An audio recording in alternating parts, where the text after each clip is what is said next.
예, 말씀을 함께 봅니다. 마가복음 14장 8절. 그는 힘을 다하여 내 몸에 향료를 부어 내 장례를 미리 준비하였느니라.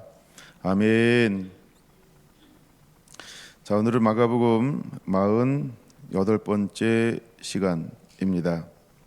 네, 오늘부터 제 3차 집회, 이번에 주제는 멈출 수 없는 순종입니다. 멈출 수 없는 순종, 첫 번째를 다루어 보려고 합니다. 멈출 수 없는 순종. 자, 이제 마가복음 14장 3절에서 9절까지의 말씀은 마르다, 마리아, 나사로, 베다니, 그 집에서 일어났던 일들 중에 하나. 근데 3절은 이렇게 말합니다. 예수께서 베다니 나병 환자 시몬의 집에서 식사하실 때에 한 여자가 매우 값진 향료 곧 순전한 나드 한 옥합을 가지고 와서 그 옥합을 깨뜨려 예수의 머리에 부으니 라고 말입니다. 저는 이 말씀을 묵상하고 또 묵상하고 또 묵상을 했습니다. 이것을 통해서 어떤 말씀을 나누어야 할까? 우리가 이 부분을 잘 알고 있다라고 생각을 할 수도 있고요. 저도 이 부분을 조금은 알고 있죠. 그래서 이것을 통해서 오늘 이 시대에 또 우리에게 주시고자 하시는 하나님의 마음은 무엇일까? 오늘 우리에게 주시고자 하시는 예수님의 마음은 무엇일까? 또 우리 성결한 교회가 정말 이 시대에 이 말씀을 통해서 또 얻어야 될 말씀은 무엇인가? 이런 것들을 한번 묵상을 하고 또 해 보았습니다. 이 말씀은 마태복음에도 있고 마가복음에도 있고 누가복음에도 있고 요한복음에도 있고 이 말씀은 다 기록되어져 있는 말씀입니다. 그러나 마태와 마가의 기록과 또 누가의 기록과 요한의 기록이 약간의 차이가 있습니다. 그러나 큰 차이는 없이 요한복음 외에는 마태, 마가, 누가는 비슷하게 기록되어져 있고 문장 정도 몇 개가 들어가고 빼지고 어떤 이런 차이가 있는 것을 묵상하는 가운데 발견을 했습니다. 근데 거의 비슷하게 거의 똑같이 마태나 마가는 거의 똑같이 그렇게 기록이 되어져 있습니다. 성령의 감동으로 된 것이죠. 첫째 제가 묵상하는 것은 이런 걸 한번 묵상해 봤습니다. 마리아의 행동은 어디서 왔는가? 마리아의 행동은 어디에서 왔는가? 이런 걸 한번 묵상해 보았어요. 지금 예수님이 이제 고난을 받고 순환이 들어가는 찰나 그 시점에 있다라고 하는 겁니다. 근데 예수님께서 베다니에 다시 내려가셨고 이렇게 말합니다. 3절에 나병 환자 시몬의 집에서라고 말입니다. 그러니까 그 집은 시몬의 집인 걸 알 수 있죠. 여러 설이 있습니다. 시몬은 마리아의 아버지였을 것이다. 이런 설도 있고요. 근데 정확하게는 어떤 기록도 없다. 하여간 그게 또 정설이고요. 근데 하여간 나병 환자 시몬의 집에 갔다. 근데 나병 환자 집에 갔다. 나병 환자는 격리가 되어야 하는데 왜 나병 환자 집에 갔을까라고 할 때 그는 전에는 나병 환자였는데 예수님에 의해서 치유를 받은 사람이었을 것이다. 그래서 그를 부를 때 나병 환자 시몬이라고 소개한다. 이런 여러 가지 이야기가 있습니다. 그 다음에 이제 두 번째는 식사하실 때에라고 말합니다. 식사를 하실 때에라고 말합니다. 식사하실 때에 여인이 이런 행동을 할 수 있을까? 이런 생각을 한번 충분히 해 볼 수 있죠. 그러나 중요한 것은 제가 묵상한 것은 이거죠. 여기서 나오는 한 여인은 누군지를 알 수 있죠. 마리아인 것입니다. 그런데 마리아는 어떻게 해서 이런 행동을 할 수 있을까라고 하는 것이죠. 한 여자가 매우 값진 향료 곧 순전한 나드 한 옥합을 가지고 와서 그 옥합을 깨뜨려 예수의 머리에 부으니라고 말입니다. 그러면 오늘 본문의 말씀 8절을 본문으로 했던 것처럼 예수님은 이 행동에 대하여 무엇이라고 말씀하고 있냐는 것이죠. 뭐라고 말씀하고 있나요? 그는 힘을 다하여 내 몸에 향유를 부어 내 장례를 미리 준비하였느니라 라고 말하고 있다라고 하는 겁니다. 그러면 다시 3절로 올라가서 이 여인이 향유 옥합, 매우 값비싼 향유 옥합을 깨뜨려 예수님 머리에 붓고 그 다음에 머리부터 발까지 그 이제 발을 머리털로 그 닦는 이 모습은 왜 이렇게 한 것일까라고 하는 것이죠. 이것은 그럼 예수님 뭐라고 평가하고 있다? 장례를 준비하고 있는 것이다라고 평가하고 있다라고 하는 것입니다. 자, 그럼 그런 관점으로 해서 일단 한번 네 가지 방향으로 이 말씀을 풀어가 보려고 합니다. 첫째, 누가복음, 거기다 손 하나 껴놓고 누가복음 10장으로 한번 넘어갔다 와야 합니다. 누가복음 10장 38절. 그들이 길 갈 때에 예수께서 한 마을에 들어가심에 마르다라 이름하는 한 여자가 자기 집으로 영접하더라. 베단이죠. 그에게 마리아라 하는 동생이 있어 주의 발치에 앉아 그의 말씀을 듣더니, 마르다와 마리아가 있는 것을 알 수 있죠. 40절. 마르다는 준비하는 일이 많아 마음이 분주한지라. 마음이 어수선하고 마음이 바쁘고 마음이 나누어지는 것, 이런 부분들을 말하고 있고, 그 다음에 예수께 나와 이르되 주여 내 동생이 나 혼자 일하게 두는 것을 생각지 아니하시나이까 그를 명하사 나를 도와주라 하소서. 주께서 대답하여 이르시되 마르다야 마르다야 내가 많은 일로 염려하고 근심하나 몇 가지만 하든지 혹은 한 가지만이라도 족하니라. 마리아는 이 좋은 편을 택하였으니 빼앗기지 아니하리라 하시니라. 예수님은 이렇게 표현하고 있습니다. 물론 교회에는 마르다가 있어야 합니다. 근데 이 부분은 예수님께서 무엇을 설명하기 위함일까요? 무엇인가 이 장면이 굉장히 중요하다라고 하는 것입니다. 나사로가 오빠, 마르다와 마리아의 오빠. 근데 그가 죽었단 말이에요. 근데 이것을 예수님께 초청할 때 마르다의 반응이나 마리아의 반응은 똑같은 반응을 보이고 있어요. 그럼 여기서 우리가 무엇을 중점으로 봐야 될까라고 할 때 39절 이렇게 말합니다.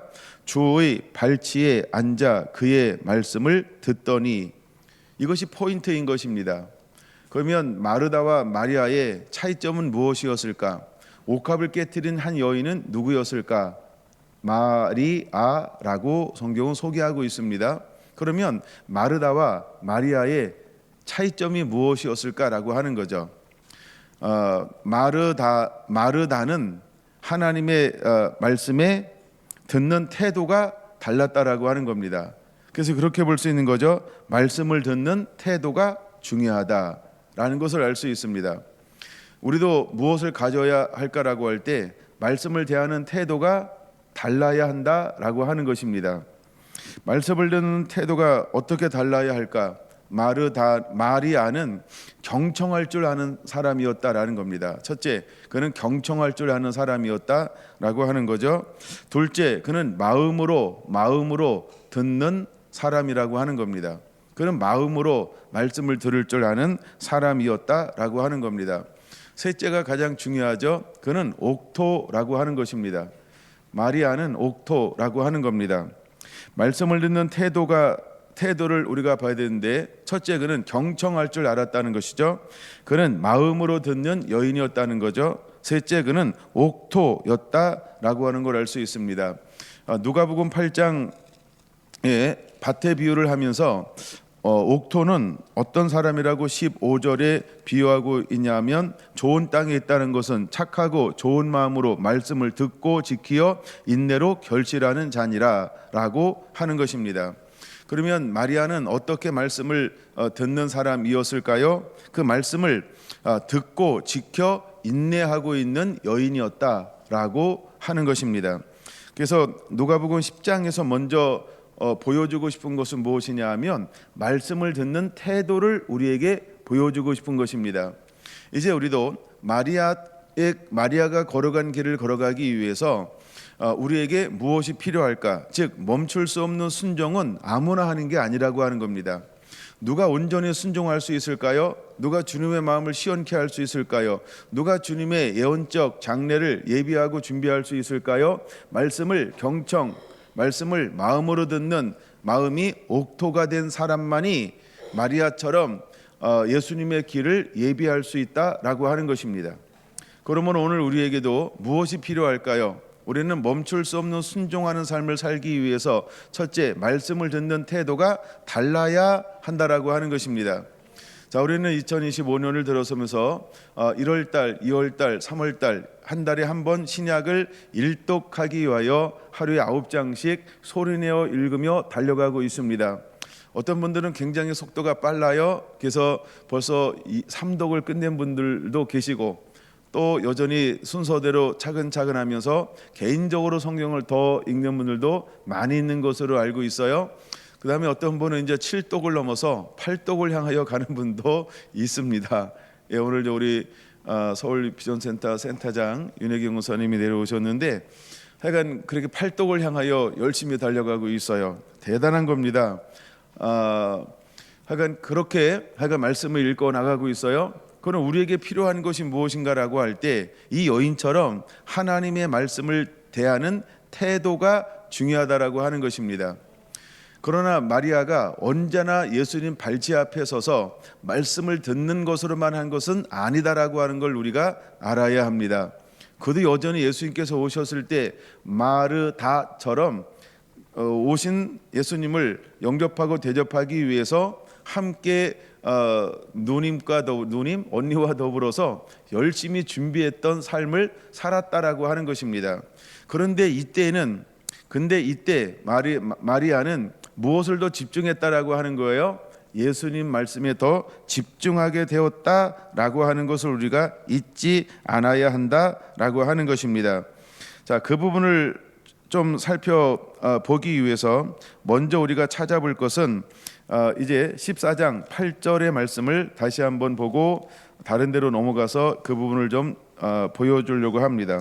14장 8 마가복음 지금 누가복음 보고 있네. 14장 8절 이렇게 말합니다. 그는 힘을 다하여 내 몸에 향료를 부어 내 장례를 미리 준비하였느니라.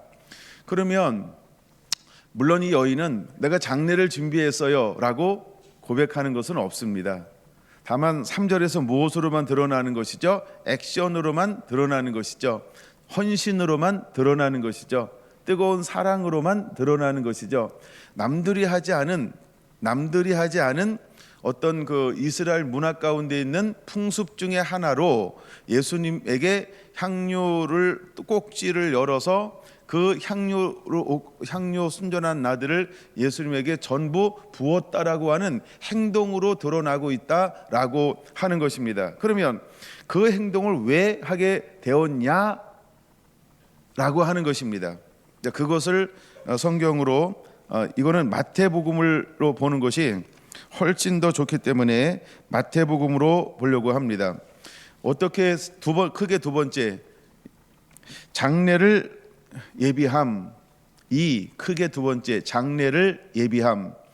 그러니까 향료를 부었다라고 하는 것은 장례를 예비함입니다.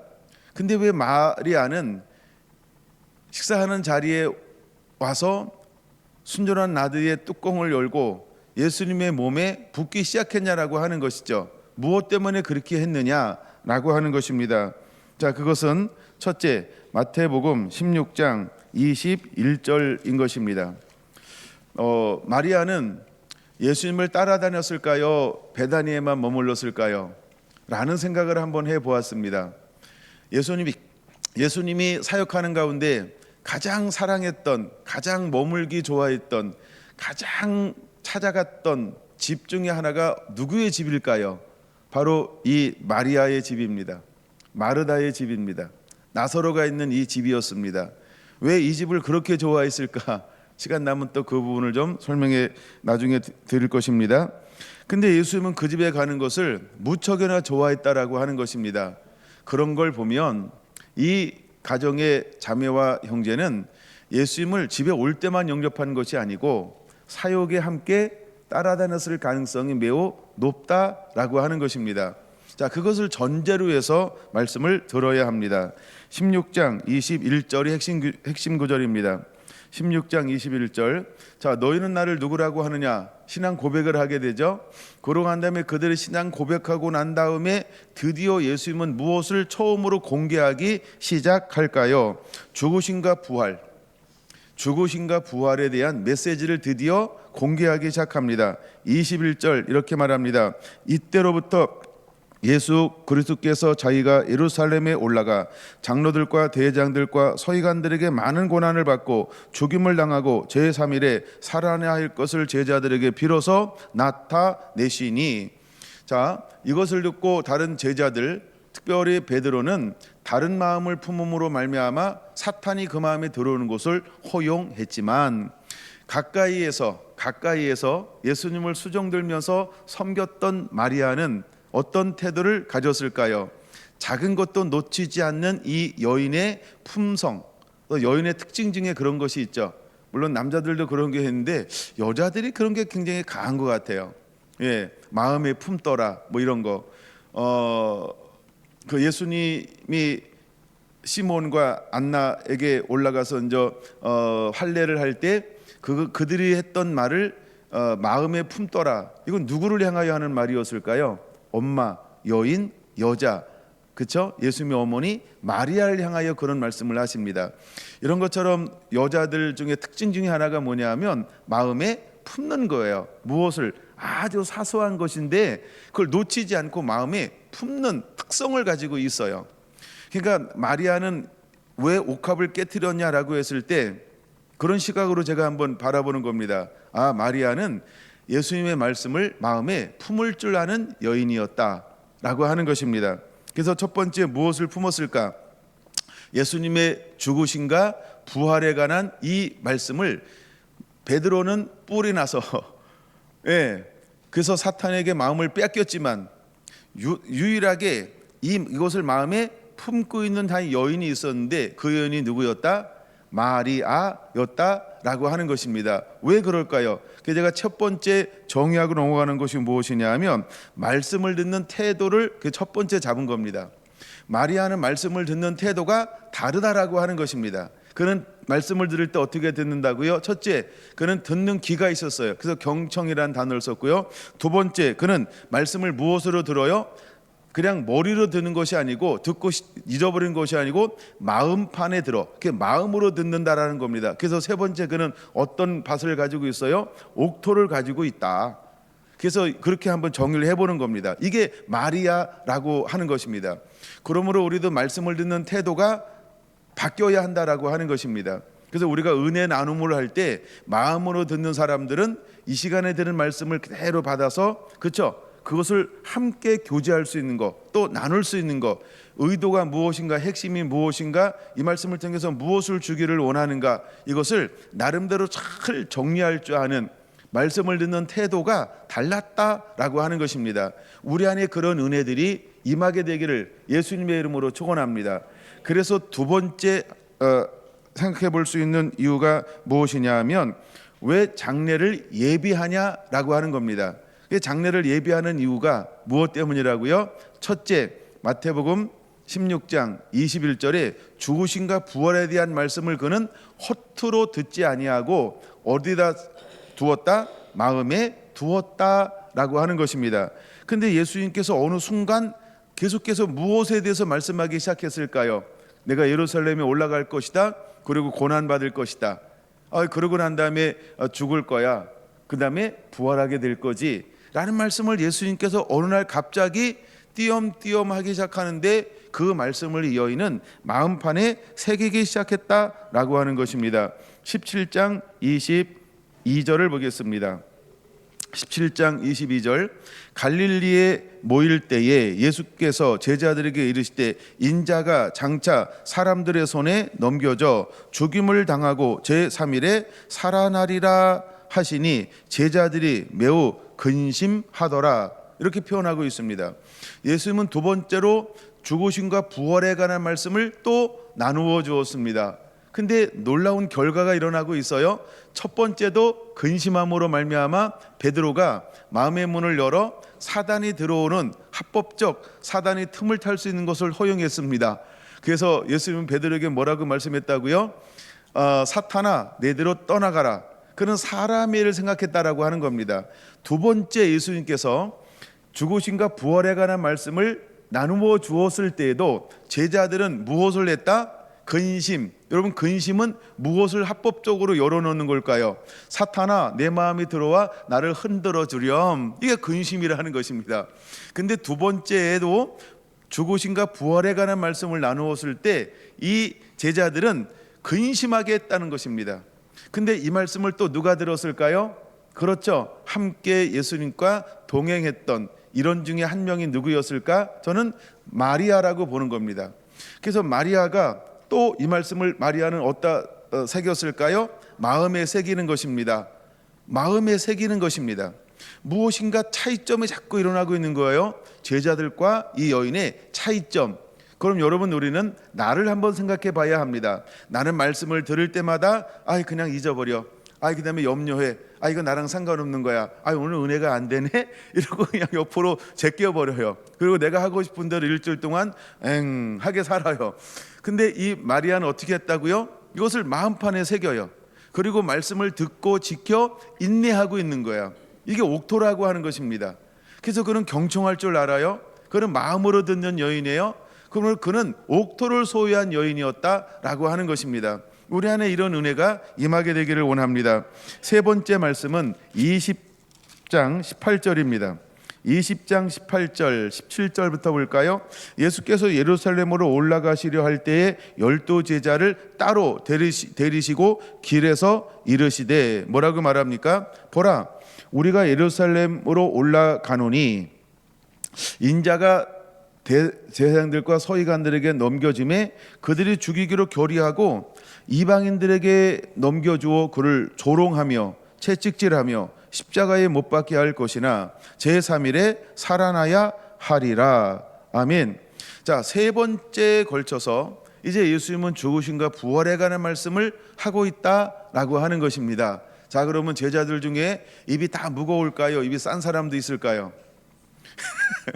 그래서 여기 이제 어떤 표현 때문에 이런 표현을 쓰냐면 제자들을 따로라는 단어 때문에 그런 거예요. 제자들을 따로 데리고 갔단 말이에요. 그러면은 이제 제자들을 따로 데리고 갔어요. 그러면 그 주변에 또 돕고 함께 협력하고 동행하는 사람들이 늘 있죠. 여러분, 이걸 우리가 생각해야 합니다. 자, 그럼 제자들만 모여서 말씀을 나눴지만 이런 거예요. 그렇죠? 뭐라고 부를까요? 제자님 이랬을까? 아니면 베드로 이랬을까? 어쨌든 마리아가 무엇을 물어봤을까요? 혹시 함께 있을 때 예수님께서 무엇을 말씀하셨어? 그러면 예수님이 이런 말씀을 하시던데 했을까요? 안 했을까요? 저는 했다라고 생각을 한번 해보는 것입니다. 이거 스토리텔링이라고 말하는데, 그래서 마리아는 그 말을 듣고 또 뭐요? 예수님이 또 그 말씀을 하셨다고 하면서 이 마리아는 어떻게 했을까? 이것을 마음에 간직하고 있었다라고 하는 것입니다. 드디어 26장 2절입니다.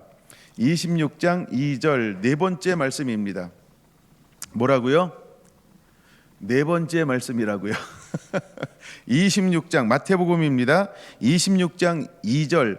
이거는 마가복음에는 이 기록이 없어서 그래서 마태복음으로 와서 이것을 찾아보는 겁니다. 자, 보세요. 똑같은 본문인데 똑같은 이제 본문인데 뭐라고 말하고 있다고요? 자, 이렇게 26절 1절 예수께서 이 말씀을 다 마치고 제자들에게 이르시되 너희가 아는 바와 같이 이틀이 지나면 유월절이라 인자가 십자가에 못 박히기 위하여 팔리리라 하시더라.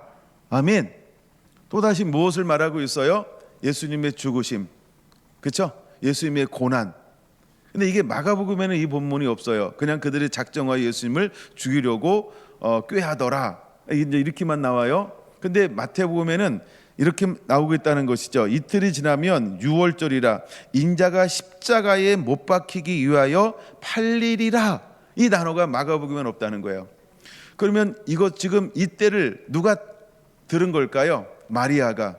그 마리아가 이 말을 딱 듣고 난 다음에 그 다음에 마태복음도 6장의 문맥으로 보면 어떤 것이 기록이 되어져 있을까요? 6절 이렇게 말하죠. 예수께서 베다니 나병 환자 시몬의 집에 계실 때에 한 여자가, 이 여자가 누구예요? 마리아. 그러면 마리아는 계속해서 이제 3번, 4번에 걸쳐서 예수님께서 말씀하신 것을 어디다 두었다? 마음판에 두었다.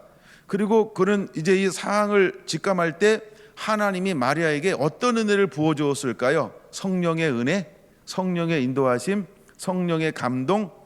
우리가 이 감동이라고 하는 걸 이해해야 한다라고 하는 겁니다. 왜냐하면 하나님께서 허용하지 않은 것이 우연하게 일어날 수 있을까요? 그럴 수 없다는 거죠. 우리 기독교의 기본 바라보는 관점이 뭐냐면 우연은 없다는 거예요. 전부 필연이라는 관점으로 바라보고 있다라고 하는 겁니다. 자, 그런 관점으로 볼 때 마리아가 예수님께 나와서 베다니 집에 머물러 식사하실 때에 이미 이 여인은 무엇을 직감하고 있는 걸까요? 곧 예수님께서 죽으시겠구나. 이걸 이 여인은 직감하고 있다라고 하는 것입니다. 자, 그러면 다시 한번 놓고 생각해 봐야 됩니다. 왜 마리아는 식사 자리에 나와서 순전한 나드 향유를 깨트려야만 했을까라고 하는 것입니다. 여러분, 우리 안에 이것이 바로 무엇을 말하는 거냐면 깨어 있으라 라는 말이라는 거예요. 깨어 있으라 라고 하는 말이에요. 제가 깨어 있다라는 말을 무엇으로 정의했어요? 하나님의 말씀에 젖어 있는 것. 할렐루야. 하나님의 말씀을 알고 그 말씀으로 살아가고 있는 것, 이게 깨어 있어라 라는 말입니다. 잠을 자지 말라 이 말이 아니에요. 하나님의 시와 때를 분별할 수 있는 말씀으로 인도함 받는 것, 그래서 말씀을 가지고 삶을 살아내는 것, 이것이 깨어 있다라고 하는 것입니다.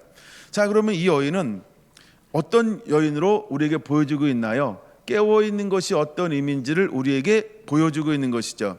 지금 마태복음 26장 보고 있으니까 이 단어 한번 볼까요? 13절입니다. 26장 13절. 내가 진실로 너희에게 이르노니 온 천하 어디에서든지 이 복음이 전파되는 곳에는 이 여자가 행한 일도 말하여 그를 기억하리라 하시니라. 왜 이 여인이 복음이 이르는 곳들마다 기억하라고 표현하고 있는 걸까요? 왜 기억해야 할까요? 기억해야 할 이유가 있을까요? 기억해야 할 이유가 있을까요? 저는 그것을 4번으로 잡았지만 지금 두 번째, 세 번째 걸 소개하니까 그냥 그럼 3 이렇게 한번 합시다. 왜 예수님은 기억하라고 말씀하고 있을까? 그게 3입니다. 왜 복음이 이르는 곳마다, 복음이 전파되는 곳마다 기억해야 할까요? 이게 3입니다. 기억해야 할 이유가 무엇일까요? 저는 이런 마음이 들었습니다. 묵상할 때 이 여인은 말씀에 순종하는 사람이다. 그는 말씀의 사람이요 순종의 사람이다 라고 하는 것입니다. 그러면 이 여인을 기억하면서 기억하는 사람들은 우리가 어떤 삶을 살아내기를 원하는 예수님의 마음이 있는 걸까요? 말씀의 사람, 순종의 사람이 되라고요. 말씀의 사람, 순종의 사람이 되라고 이 여인을 기억하라 라고 하는 것입니다. 이건 굉장히 중요한 것입니다. 그럼 이 여인은 어떻게 하나님을 향하여 헌신했을까? 이렇게 한번 적어볼까요? 전적인 헌신, 전적인 사랑, 그것을 기억하라 라고 하는 것입니다. 그는 전적으로 헌신합니다. 그는 전적으로 사랑하고 있다라고 하는 겁니다. 그러면 마지막 때에 우리가 다시 오실 주님을 맞이하기에 준비하며 복음의 길을 걸어가는 사람은 하나님을 어떻게 섬겨야 한다라고 우리에게 도전을 주고 있는 걸까요? 우리는 말씀의 사람이 되어야 합니다. 그러므로 말씀의 사람은 순종의 사람이 되라는 것입니다. 그 다음에 세 번째, 우리의 헌신은요 전적인 헌신이 되어야 합니다. 네 번째, 우리의 사랑은 전적인 사랑이어야 한다라고 하는 것입니다. 이것을 복음이 이르는 곳들마다 이 여인이 기억되어야 할 이유라고 하는 것입니다. 이해가 되는지 모르겠어요. 그러므로 우리는 이 여인이 마리아의 믿음과 헌신은 복음이 전파되는 곳마다 반드시 기억되기를 원하시는 아버지의 마음을 듣고 깨닫는 은혜가 우리 가운데 풍성하게 임하게 되기를 예수님의 이름으로 축원을 드립니다. 할렐루야. 이렇게 표현하고 있어요. 지금 마가복음의 본문인데 마태복음을 보고 있으니까 마태복음을 좀 더 볼까요? 이렇게 말합니다. 무엇이냐 하면 7절입니다. 마태복음 26장은 7절입니다. 마가복음은 3절인데 7절 볼까요? 한 여자가 매우 귀한 향료 한 옥합을 가지고 와서 이렇게 표현하고 있어요. 그 옥합을 표현하는데 어떻게 그 옥합을 표현하고 있냐는 거예요. 매우 귀한 향료라고 표현하고 있다는 거예요. 매우 귀한 향료라고 표현하고 있는 거예요. 이 향료에 대한 여러 설이 있습니다. 이것은 가장 최고의 품질을 가지고 있는 버지니아 뭐 이런 거 있잖아요. 그런 것처럼 최고의 향이었다라고 하는 이런 표현. 그 다음에 이것은 두 번째, 결혼할 때 지참으로 가져가는, 그래서 그런 아주 매우 귀중한 특별한 구별된 어떤 뭐 이런 표현이 있다. 그 다음에 이 향료 한 옥합은 돈으로 계산할 때 사람들이 얼마나 될 거라고 생각했어요? 팔면 300데나리온이나 될 것이다. 1데나리온이 하루 품삯이거든요. 그건 300이라고 하는 것은 대략 1년치 월급, 연봉에 해당되는 것이다 라고 하는 어떤 이런 자료들이 있습니다. 자, 그래서 이것을 부었을 때 8절, 제자들이 보고 분개하여 이르되 무슨 의도로 이것을 허비하느냐라고 말합니다. 그러니까 가룟 유다만, 이건 요한복음에 나오는 거죠. 가룟 유다만 하는 것이 아니고 모든 제자들이 이것을 하는 것을 보고 어떻게 했다? 분개했다는 겁니다. 여기서 잠깐 멈춰서, 그러면 왜 이 여인의 행동과 제자들의 행동은 이렇게 크게 갈라서고 있을까요? 여러분, 갑자기 누구한테 화가 냈어요. 그럼 그 다음에 만날 때 어떨까요? 멋쩍죠? 만날까 안 만날까? 화를 그렇게 냈는데 굉장히 쑥스럽겠죠? 우리 분위기면 왼소될 수 있고 안 만날 수 있고 뭐 떠나갈 수도 있고 뭐 여러 가지 상황이 벌어질 수 있어요. 그럼 뭐 제자들은 뭐 허구날 이렇게 화를 내는 사람들일까요? 아니죠. 그럼 여기에는 무엇이 있다는 거예요? 영과 육의 충돌이라고 하는 거예요. 하나님의 인도함과 육의 인도함에 충돌이 일어나고 있는 장면이라고 하는 거예요. 그럼 무엇이기에 갑자기 제자들이 사단에 보이지 않는 그 욕심에 제자들이 붙들림 당하고 이 여인은 하나님의 그 성령의 인도함에 붙들림을 당하게 되었을까라고 하는 거예요. 그러니까 지금 여기에는 보이지는 않지만 영적으로 치열한 전쟁이 벌어지고 있다라고 하는 것입니다. 엄청난 전쟁이 여기서 벌어지고 있는 거예요. 이 부분은 좀 더 하여간 시간이 되면 다룰 건데 안 되면 오후에 다뤄드릴게요. 근데 하여간 이것은 하나님의 멈출 수 없는 온전한 순종을 하는 사람과 전적으로 이것을 말씀을 듣고 제자들은 깨닫지 못합니다. 첫째, 깨닫지 못하니까 두 번째 뭐합니까? 근심합니다. 세 번째, 그들은 뭐합니까? 이 말씀을 애써 무시합니다. 못 들은 것처럼. 그런데 누가 이 말씀을 마음에 담기 시작했다고요? 마리아라고 하는 하나님 말씀에 집중할 수 있는 태도를 가진, 경청할 줄 아는, 마음에 담을 줄 아는 옥투의 심령을 가진 이 여인은 그 말씀을 어떻게 했다? 마음에 담았다라고 하는 것입니다. 그러므로 우리가 말씀을 마음에 담고 있는 옥토 같은 심령과 말씀을 듣긴 들었는데 기쁨으로 받았는데 환난이 올 때 넘어지고 못 들어서 사탄한테 뺏기고 그 다음에 말씀을 가서 살아가려 했더니 여러 가지 염려도 있고 그 다음에 재리의 유혹도 있고 기타 욕심이 있어 결세지 못하는 자와의 차이점을 선명하게 보여주고 있는 장면이 요 부분이라고 하는 것입니다. 그래서 제자들은 각기 제 길로 전부 갑니다. 그렇죠? 그러나 마리아는 어떤 길을 걸어갈까요? 그렇죠? 전부 말씀을 마음으로 품고 삶을 살아내는 보이지 않는 믿음의 여인이 마리아라고 하는 것입니다. 할렐루야. 여러분, 성경을 잘 보면 분리가 되는 게 하나 있어요. 이제 우리가 이제 사순절이기 때문에 마리니까 마리아, 마리아 5명 나오잖아요. 예, 이 5명과 제자들의 삶과 다른 게 하나 있어요. 그게 뭐냐 하면 여인들은 무엇을 합니까? 새벽 미명에 무엇을 준비해요? 기름을 사 미리 준비해 놓고 그 새벽의 미명에 예수님 무덤을 향하여 달려갑니다. 무엇을 하려고 기름을 준비했어요? 시체에 바르려고. 근데 제자들은 무엇을 하고 있어요? 두려워 떨고 있더라. 아우 진짜. 이거 읽을수록요 선명한 차이가 보여요. 그러니까 이 선명한 차이가 보입니다. 근데도 예수님은요 누구를 택했어요? 마리아는 사도로서의 부르심이 아닌 그냥 협력과 돕는 사역자로. 그러니까 여러분 굉장히 중요한 게 이거예요. 그냥 목사만 중요한 게 아니고 돕는 사람들도 천국에서 훨씬 클 수 있다. 그 다음에 땅에서도 훨씬 복과 은혜를 많이 받을 수 있다. 할렐루야. 여러분 이것을 그냥 믿음으로 취하시기 바랍니다. 예, 하여간 다시 이제 이 부분을 이 본문은 굉장히 짧기 때문에 제가 말씀을 계속 반복해서 읽는 가운데 그런 게 보였어요. 어찌 이런 차이가 있을 수 있을까? 그래서 사도들이 교만하면 안 되겠다. 제자들이 교만하면 안 되겠다.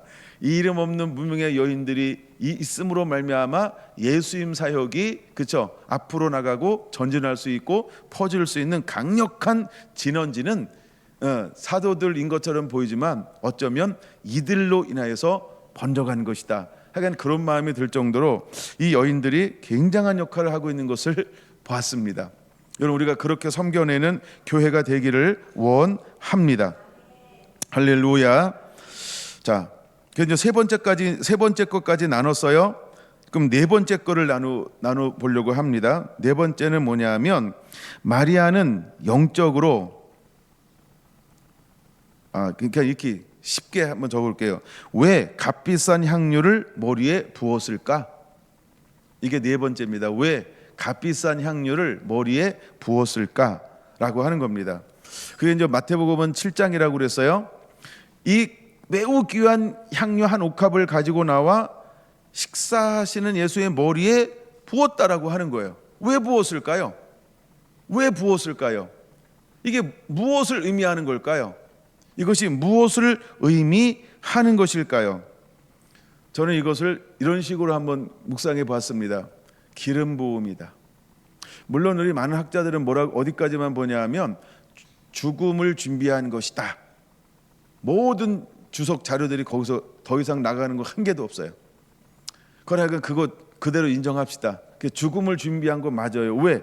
예수님께서 뭐라고 말씀하셨기 때문에 마가복음은 9절로 그 다음에 마태복음은 12절로 내 장례를 위함이라. 그러니까 거기에 딱 붙들려 있는 거예요. 장례를 위하여 준비했다. 그게 이제 우리가 장례할 때 시체에 무엇을 바른다? 기름을 바르는 것이 관례다 이라고 하는 겁니다. 그럼 이 기름은 또 언제 바를까요? 기름을 언제 발라요? 왕 할 때, 제사장들 할 때, 그렇죠. 이럴 때 이제 기름을 바르죠. 그다음에 우리가 이제 기름 그러면 우리는 무엇을 또 하나 생각해야 할까요? 성령의 기름 부음을 생각해야 합니다. 자, 이것은 누가복음으로 먼저 가야 됩니다. 누가복음은 4장입니다. 첫 번째 성경 구절은 누가복음 4장. 누가복음 4장에 뭐라고 말씀하고 있나요? 18절 주의 성령이 내게 임하셨으니 라고 말합니다. 주의 성령이 임하였어요. 그 이유가 뭘까요? 이는 가난한 자에게 복음을 전하게 하시려고 내게 기름을 부으시고 라고 말합니다. 가난한 자에게 복음을 전하기 위해서 성령의 기름을 부으시고 이렇게 말하고 있습니다. 그럼 여러분 잘 한번 보세요. 예수님께서 요단강에서 세례받고 올라오실 때 기름 부음 받았어요? 성령 받았어요? 근데 왜 그것을 성령 받았다라는 표현도 있고 기름 부음 받았다라는 표현도 쓸까요? 그렇죠? 그럼 그것이 뭐예요? 기름 부음을 상징적으로 기름 부음을 의지하는 거죠. 그럼 우리는 기름 부음을 줄 수 있는 자가 아니죠. 근데 우리는 관유라고 하는 게 관유. 그죠? 하나님 앞에 꺼지지 않는 등불을 살리기 위해서 특별히 만드는 것을 관유라고 하는 표현을 씁니다. 그러면 사무엘이 사울에게 왕으로 기름 부을 때 가만히 있어서 기도만 했을까요? 아니면 관유를 만들어서 기름을 부어서 기름을 부었나요? 그 기름을 부었죠. 그래서 여기서 말하는 이 나드, 순전한 나드 한 옥합을 깨트려라고 할 때 그것은 무엇을 의미하는 거다? 기름 부음을 의미하는 것이다. 요 정도면 이해가 되는 거죠. 그런 의미로 한번 이걸 묵상해 보자는 겁니다. 그럼 왜 기름 부음이 중요하냐는 거예요. 이것은 무엇을 준비하는 것이다? 장례를 준비하는 것이다. 그건 여러분, 장례는 어떤 의미가 있는 건가요? 지난 시간에 살짝 설명해 드렸죠. 그것이 멈출 수 없는 순종이라고 하는 것입니다.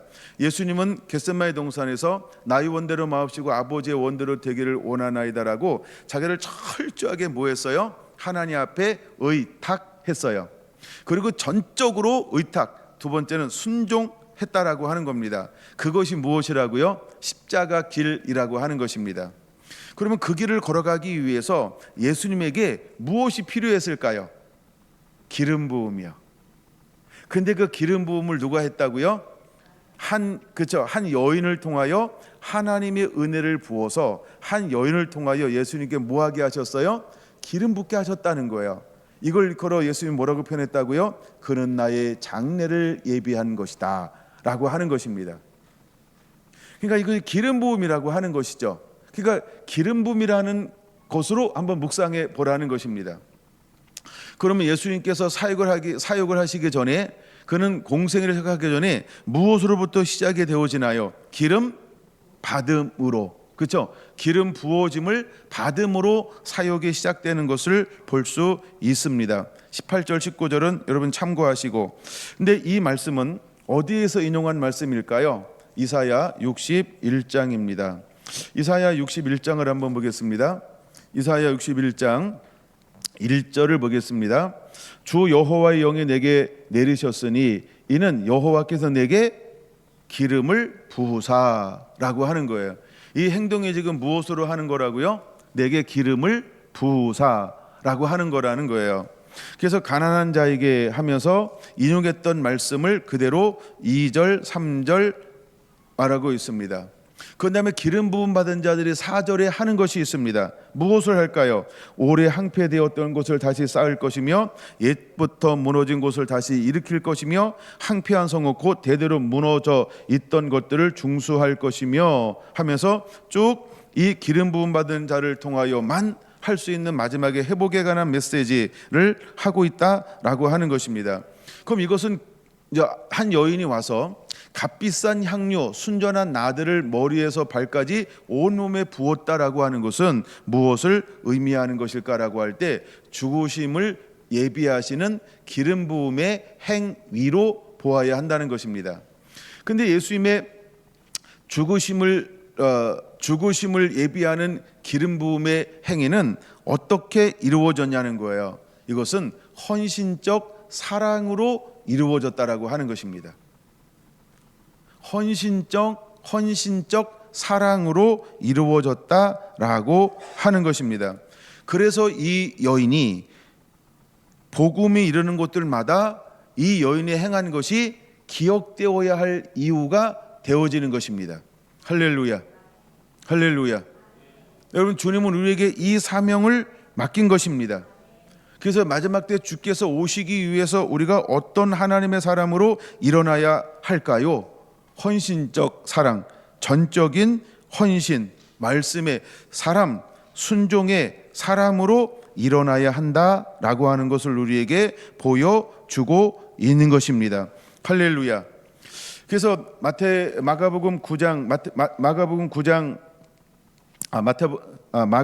14장 9절에서 이렇게 말하는 거예요. 내가 진실로 너희에게 이르노니 온 천하에 어디에든지 복음이 전파되는 곳에는 이 여자가 행한 일도 말하여 그를 기억하라. 왜 이것이 기억되어야 하냐는 거예요. 예수님께서 어떤 제자에게도 어떤 헌신자에게도 이런 표현을 쓴 적이 없어요. 이건 유일무이한 얘기 중에 하나입니다. 예수님께 했던 수많은 헌신이 있고 섬김이 있죠. 근데 어떤 것도 복음이 전파되는 곳마다 영원토록 기억되어야 한다라는 표현을 쓴 적이 없어요. 그럼 이 독특한 표현은 매우 중요한 표현이라고 하는 거예요. 그럼 이것은 무엇이 들어있기 때문에 예수님은 특별히 이 행동에 대해서 이런 표현을 썼을까라고 하는 거예요. 여러분 눈치챘는지 모르겠어요. 세례 요한을 통하여 요단강에서 세례를 받으실 때 성령이 불같이 임하시면서 하나님이 그에게 기름을 부어 주어서 공생애를 시작했다라고 하는 것입니다. 그럼 이 여인의 기름 부음, 이 여인의 옥합을 깨뜨린 것은 무엇을 준비하기 위함이라고 일단 8절에 말씀하고 있다고요. 장래, 즉 죽으신가 부활을 준비하는 것이라고 말씀을 드렸어요. 여기서 잠깐 굉장히 중요한 거 말할 겁니다. 복음의 핵심은 무엇일까요? 그렇죠. 그걸 명확하게 알아야 돼요. 복음의 핵심은 십자가와 부활입니다. 자, 그럼 이렇게 표현할게요. 이제 성경으로 가야 됩니다. 복음의 핵심은 죽으심과 부활. 그럼 이 여인은 무엇을 예비한 거예요? 복음의 핵심이요. 복음의 핵심이요. 근데 복음의 핵심을 준비했는데 왜 예수님은 어디든지 복음이 전파되는 곳에는 이 여자가 행한 일도 말하여 그를 기억하라. 왜 끊임없이 기억되어야 할까요? 또 하나가 있다는 거예요. 그게 뭘까요? 재림이라는 거예요. 그럼 재림은 무엇일까요? 추수와 재림을 준비하기 위하여 기억하라는 거예요. 이렇게 적으세요. 추수와 재림을 준비하기 위하여 기억해야 한다. 그러면 추수와 재림을 준비하기 위하여 준비하는 사람을 뭐라고 부르나요? 그러니까 뭐라고 들려오는데 그 답은 답이에요. 진짜 답이에요. 그게 이렇게 표현합니다. 그럼 우리 성결한 교회 용어로 정리를 해야 돼요. 그렇죠. 신부 사역이에요. 그래서 이것을 기억하라고 말하는 거예요. 신부 사역. 추수와 재림을 준비하기 위하여 복음이 전파되는 곳마다 이 여인이 행한 일을 기억하라고 말하는 것입니다. 그러면 이 여인의 전적인 헌신, 이 여인의 전적인 사랑, 이 여인의 전적인 말씀의 사람, 순종의 삶을 살았던 것을 기억해야 할 이유가 무엇 때문일까요? 주님 마지막 때 대부흥과 대추수, 그 다음에 마라나타, 아멘 주 예수의 오시옵소서, 재림을 준비하는 신부 사역을 하는 사람들은 반드시 이것을 기억해야 한다는 것입니다. 즉 어린 양, 신랑 대신 예수님을 기다리는 사람들은 이 여인이 했던 것을 반드시 기억해야 한다라고 하는 것입니다. 할렐루야. 그래서 저는 이 여인이 했던 행위를 일컬어서 뭐라고 표현하는 것이냐면 멈출 수 없는 순종이다라고 하는 것입니다. 여러분, 이것은 멈추는 것이 아니고 마지막 주님께서 오실 때까지 이 여인이 행했던 순종은 우리가 품고 함께 닮아 걸어가야 할 삶을 우리에게 보여주고 있다라고 하는 것입니다. 성결한 성도 한 분 한 분들에게 이러한 은혜들이 그대로 임하게 되기를 예수님의 이름으로 축원을 드립니다. 마지막 마치기 위해서 잠깐 팁 같은 거 하나 드리고 싶은데요. 이제 마가복음에 보면 1절과 2절 그 사이에 3절과 9절이 있어요. 근데 3절과 9절이 끼어 있는데 10절과 11절, 1절과 2절, 10절과 11절 그 사이에 이거 끼어 있다라고 하는 거예요. 그러면 1절과 2절은 무엇을 보여주고 있나요? 예수를 흉계로 잡아 어떻게 죽일까? 이게 끼어 있어요. 그렇죠? 이것이 이제 앞에 있어요. 그다음에 뒤에는 뭐가 있다고요? 예, 가룟 유다가 마이가 들어가서 예수를 은 30냥에 팔아 넘기는 것이 들어가 있어요. 그 사이에 어떤 말씀이 있는 거예요? 그죠? 마리아의 향료를 깨뜨려 예수님 발 앞에 전적인 사랑과 헌신으로 드리는 이 말씀이 들어가 있다라고 하는 거예요. 왜 이 얘기를 마지막으로 할까요? 마지막 저와 여러분들이 가야 할 신부 사역은 무엇과 무엇에 샌드위치 속처럼 끼어 있어야 할까요? 그렇죠? 환란이라고 하는 거예요. 수많은 괴기, 그 다음에 사탄이 미혹, 유혹, 그렇죠? 수많은 사람들의 배도 그 사이에 놓여지게 될 거라는 겁니다. 그러면 우리는 깨어있는 자가 되어야 합니다. 할렐루야. 여러분 잘 보세요. 1절 2절에 그 대재앙들, 이 사람들의 계획이 이길까요? 예수를 팔고 배도하고 넘겨주는 마귀의 계계와 배도하는 사람들이 승리하게 될까요? 누가 승리하게 될까요? 그렇죠? 3절에서 9절, 옥합을 깨뜨려 전적인 헌신과 사랑으로 섬겨낸 이 여인이 승리하게 될 거라고 하는 것입니다. 우리는 깨달아야 합니다. 내 삶의 사방으로 우겨쌈을 당하여도 하나님 우리가 어떤 길을 걸어내기를 원할까요? 전적인 헌신과 전적인 사랑, 말씀의 사람으로, 순종의 사람으로 멈출 수 없는 순종을 감당의 냄을 통하여 이기는 자가 되기를 주님은 우리에게 원하고 있다는 것입니다. 이제 우리 성결한 성도가 이 길을 걷는 놀라운 은혜가 온 성도 한 분 한 분들에게 주어지게 되기를 예수님의 이름으로 축원합니다. 아멘.